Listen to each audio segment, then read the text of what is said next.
Hollywood may seem all glitz and glamour, but fame often comes with a price. Sometimes on your way to the top, life comes along and rips the rug right out from under you. In my line of work, I've seen people succumb to all the vices. Drugs, sex, violence, gambling, drinking. Wild parties where the next thing you know, there's a body in the pool. Tragic. And other times, it's none of those things. Other times, well, people just disappear. Like they never existed in the first place. I'm DreyOfTheDead, and it's time to feed your head.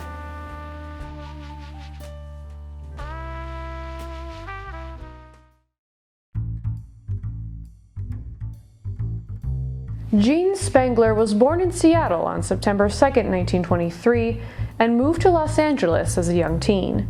In 1942, she married plastics manufacturer Dexter Benner and gave birth to a daughter named Christine just 2 years later. Unfortunately, the couple divorced in 1946, and an ugly custody battle ensued.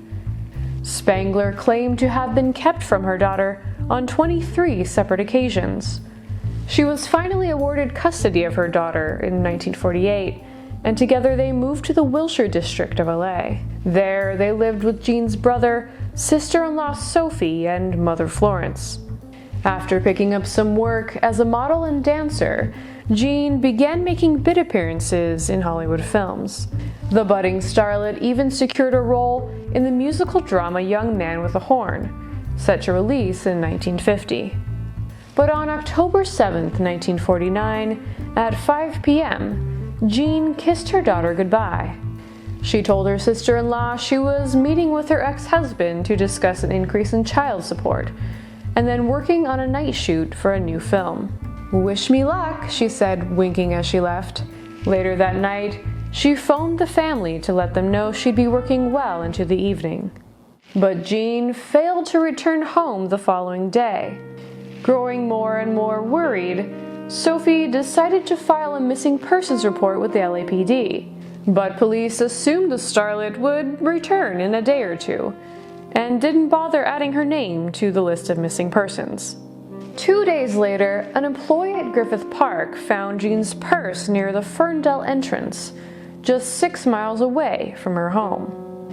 The handles had ripped from their seams, indicating a possible struggle. But the most baffling piece of evidence came in a note they found inside. "Kirk, can't wait any longer. Going to see Dr. Scott.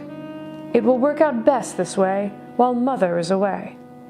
The unsigned note ended with a comma, suggesting Gene never got the chance to finish it.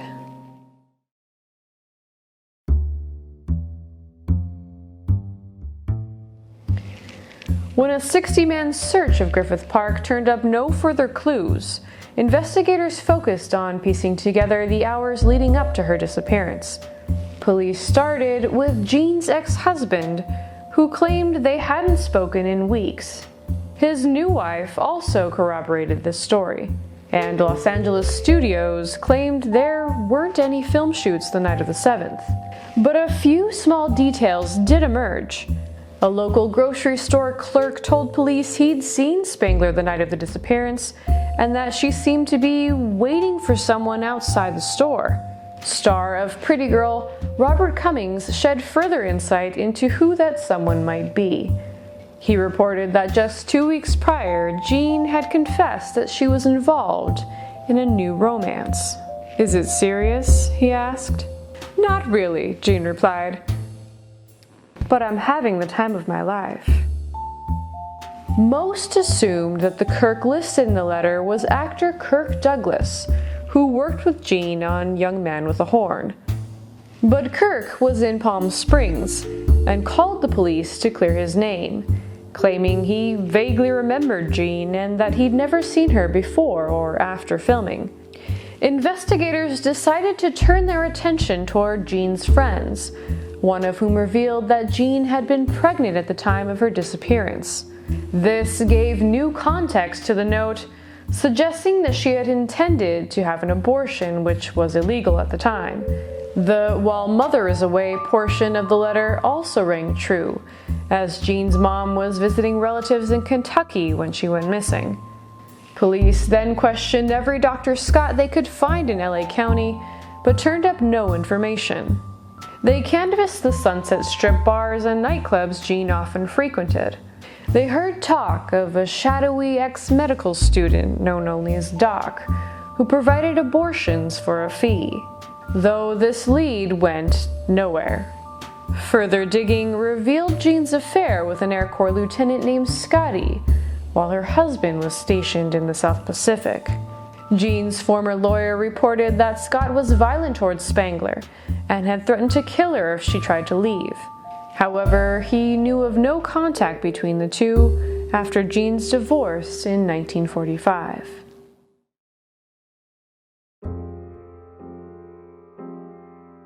Authorities eventually discovered that Jean had been involved with a number of men throughout Los Angeles and Palm Springs. A rich playboy, a wealthy nightclub owner, and a prominent educator, just to name a few. One of the men was David Ogle, a henchman to mob boss Mickey Cohen. Little Davy, as he was known, had spent time with Jean in Palm Springs just a week before her disappearance. He was also under indictment for conspiracy charges and went missing 2 days before Jean. 4 months later, U.S. Customs officials spotted Davy Ogle and Frank Nicoli in El Paso, Texas. Nicoli was another associate of Cohen, who was also under indictment and had vanished a month before Ogle. Accompanying them was a woman, thought to be Jean. An employee at their hotel also identified Jean from her photograph. The agents told police that they had reason to believe the trio was on their way to Vegas. After Jean's disappearance, her ex-husband was granted custody of their daughter. But his new wife was not allowed to adopt the child due to Spangler's unknown whereabouts. Jean's mother was granted visitation rights, but Dexter repeatedly denied her access to Christine. When summoned to serve 15 days in jail for violating the court order, he took Christine, left the state, and never returned. Eyewitness reports continued to pour in, claiming Jean was seen in Northern California, Phoenix, Mexico City, the San Fernando Valley, and even Palm Springs, though no evidence was ever found. The identities of Kirk and Dr. Scott still remain unknown. Jean's mother did recall once a man named Kirk picking her up from the house, but the family never met him. Dozens of theories abound as to what actually happened to the starlet. Some speculate that she was murdered by a former lover, her ex-husband, or even Kirk Douglas, after an attempt to blackmail him. Others say that the mafia came for her, and that she's buried in the desert next to Ogle and Nicoli. Whatever the truth, even 71 years later, Jean Spangler's unsolved disappearance remains one of the greatest mysteries of Hollywood.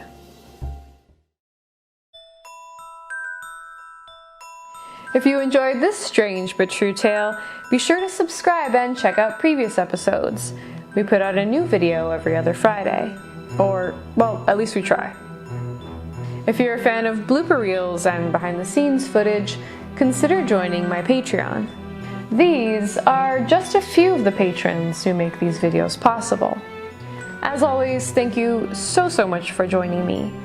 Please be well and stay strange.